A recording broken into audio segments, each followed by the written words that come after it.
Welcome to study channel. मेरा नाम है मोहम्मद कैसर। बिहार शिक्षक भर्ती के दूसरे चरण का आवेदन करते समय बिल्कुल लास्ट स्टेप में जब आप जाते हैं, फ़ी पेमेंट वगैरह करने के बाद, अपना ग्रेजुएशन ट्रेनिंग का डिटेल भरने के बाद, ठीक है, यहाँ पर ऑप्शन आता है चूज योर डिस्ट्रिक्ट प्रायोरिटी। ठीक है, इसके बाद आपको 10th का सर्टिफिकेट नंबर, फिर फ़ोटो साइन वगैरह अपलोड करके फॉर्म को सबमिट करना होता है। बिल्कुल ये लास्ट स्टेप है, ये आप समझिएगा। तो यहाँ पर आपसे पूछता है चूज योर डिस्ट्रिक्ट प्रायोरिटी और यहाँ पर 3 ऑप्शन आते हैं, सेलेक्ट ऑप्शन 1, सेलेक्ट ऑप्शन 2 और सेलेक्ट ऑप्शन 3। आप यहाँ पर क्लिक करेंगे तो बिहार के सभी 38 ज़िले खुल जाएंगे। आपको एक ज़िला यहाँ पर सेलेक्ट करना होता है, एक ज़िला यहाँ पर, एक ज़िला यहाँ पर। ठीक है, तो ये है क्या चीज़। सबसे पहली बात तो आपको ये जानना है कि ये आपका कोई एग्ज़ाम सेंटर नहीं है। ठीक है, ये बहुत ही इम्पॉर्टेंट इन्फॉर्मेशन है जो बीपीएससी आपसे मांग रहा है। तो पहली बात, ये एग्ज़ाम सेंटर नहीं है। एग्ज़ाम सेंटर बीपीएससी आपसे मांगेगा ही नहीं पूरे फॉर्म में। ठीक है, आपका जो एग्ज़ाम सेंटर है वो बीपीएससी अपने हिसाब से अलॉट करेगा, जहाँ पर अलॉट कर देगा वहाँ पर जाके आपको परीक्षा देनी होगी। ठीक है, इस बार तो एक ही दिन में एग्ज़ाम है तो ज़्यादा समस्या नहीं है। पिछली बार 2 दिन का एग्ज़ाम था, काफ़ी दिक्कत हुई थी स्पेशली फीमेल्स को।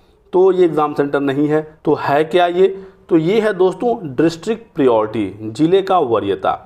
यदि आप क्वालिफाइंग नंबर को पार करते हैं बिहार शिक्षक भर्ती में, आप जिस भी पद के लिए आवेदन किए होंगे, ठीक है, 6 to 8, 9, 10, 11, 12, जिसके लिए भी आप एलिजिबल होंगे और जिसके लिए आपने आवेदन किया होगा, तो आप किस ज़िले में अपनी नियुक्ति चाहते हैं ये आपको समझना होगा।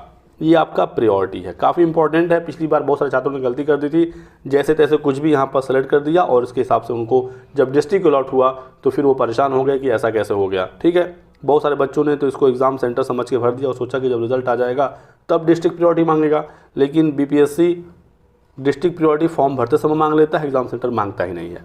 तो ऐसे में आपको विशेष रूप से ध्यान रखना है कि आपको किस प्रकार से ज़िले सेलेक्ट करने हैं। तीनों जगह अलग अलग ज़िले आपको सेलेक्ट करने होते हैं और अब आप बिल्कुल स्वतंत्र हैं कि आप यहाँ पर किस हिसाब से ज़िला सेलेक्ट करते हैं। कुछ मैं आपको टिप्स ज़रूर दे दूं यहाँ पर। यदि आप बिहार के स्टूडेंट हैं तो आप ज़रूर चाहेंगे कि आपकी नौकरी आपके ज़िले में लगे, आपके घर के आसपास लगे। तो ऐसे में आपको फर्स्ट ऑप्शन अपना ज़िला देना चाहिए। ठीक है, सेकंड ऑप्शन आपके ज़िले के आसपास जो नज़दीक ज़िले हैं उसको देना चाहिए और थर्ड ऑप्शन में मेरा ये मानना है कि आपको सीटों का भी ध्यान रखना चाहिए कि किस ज़िले में कितनी सीटें हैं, क्योंकि यदि आप थोड़ा सा दूर जा ही रहे हैं, यदि आप थर्ड ऑप्शन को देख रहे हैं कौन सा ज़िला मुझे मिल रहा है, तो एक बार देख लीजिए कि आपके आसपास में थोड़ा सा यदि और दूर जाने पर कोई ऐसा ज़िला है जहां पर सीटें ज़्यादा हैं तो आपको वो ज़िला सेलेक्ट करना चाहिए। नहीं तो हो सकता है कि आपने 3 ज़िले बिल्कुल अपने नज़दीक सेलेक्ट किया, वहाँ तीनों जगह सीटें कम थी, आपको कोई अन्य ज़िला मिला, चौथा ज़िला, और वो आपके घर से काफ़ी दूर है। होता ये है कि यदि आपका फर्स्ट में आ गया तो आपको पहला मिलेगा, नहीं तो दूसरा, नहीं तो तीसरा। और यदि आपका तीनों ज़िले में नहीं हुआ, ठीक है, तो बीपीएससी अपने हिसाब से आपको ज़िला देगा। और जो रूल है वो ये है कि अल्फ़ाबेटिकल ऑर्डर में सभी ज़िलों को अल्फ़ाबेटिकल ऑर्डर में रखा जाएगा और आपका मार्क्स चेक होगा, आप किस ज़िले में सेलेक्ट हो पाते हैं, आपको वो ज़िला मिल जाएगा।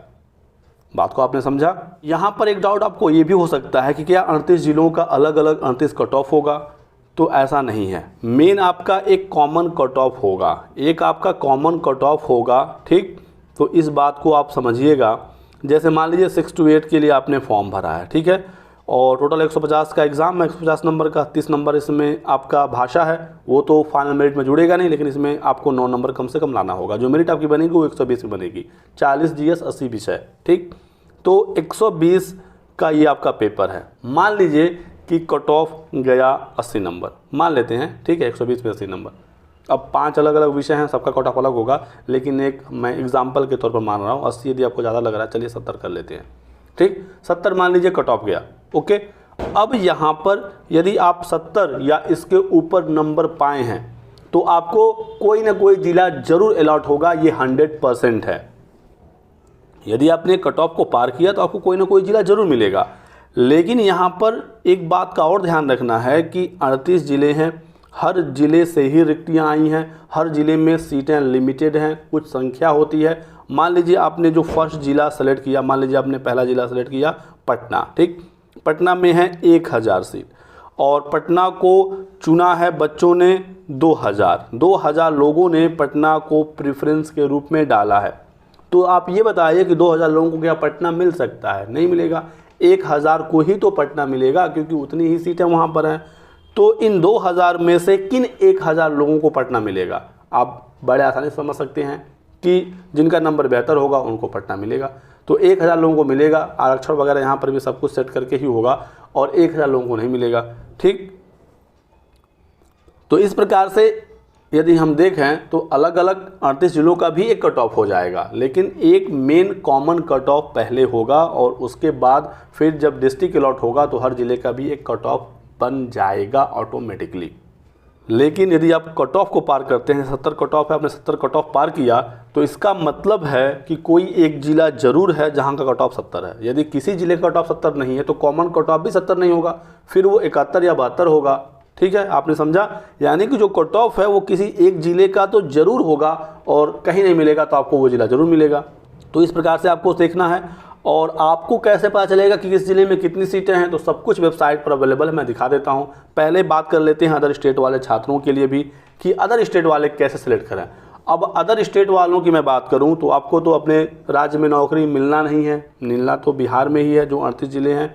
इन्हीं में से आपको 3 ऑप्शन सेलेक्ट करना है कि उनको किस प्रकार से जिला सेलेक्ट करना है। तो यदि आप बिल्कुल बिहार के सटे किसी राज्य से हैं, आपका जिला यदि सीधे सीधे बिहार के किसी जिले से भी लगा हुआ है, तब तो आप जाहिर सी बात है पहला ऑप्शन वही देंगे, सेकंड ऑप्शन भी उसी के आसपास देंगे। लेकिन थर्ड ऑप्शन में फिर आपको ये ध्यान रखना चाहिए कि जो आप थर्ड जिला चुन रहे हैं उसमें सीटें कितनी हैं, क्योंकि हो सकता है आपको ये तीनों ना मिले और भेज दे बहुत दूर, तो आपको ज़्यादा दूर जाना पड़ेगा। तो ऐसे में 2 जिले आप नज़दीक वाले देख सकते हैं, मेरा ये मानना है, मेरा ये राय है। बाकी पर्सनल आप अपना जरूर देख लीजिएगा, एक बार मैप देख लीजिए बिहार का, आप अपना लोकेशन देख लीजिए, सीटों की संख्या देख लीजिए, उसके बाद आप चयनित करिएगा।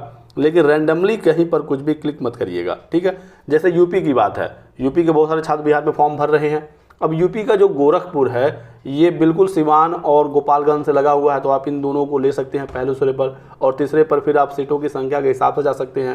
साथ ही साथ जो दूर वाले हैं वो भी सीटों की संख्या को एक बार जरूर ध्यान में रख सकते हैं।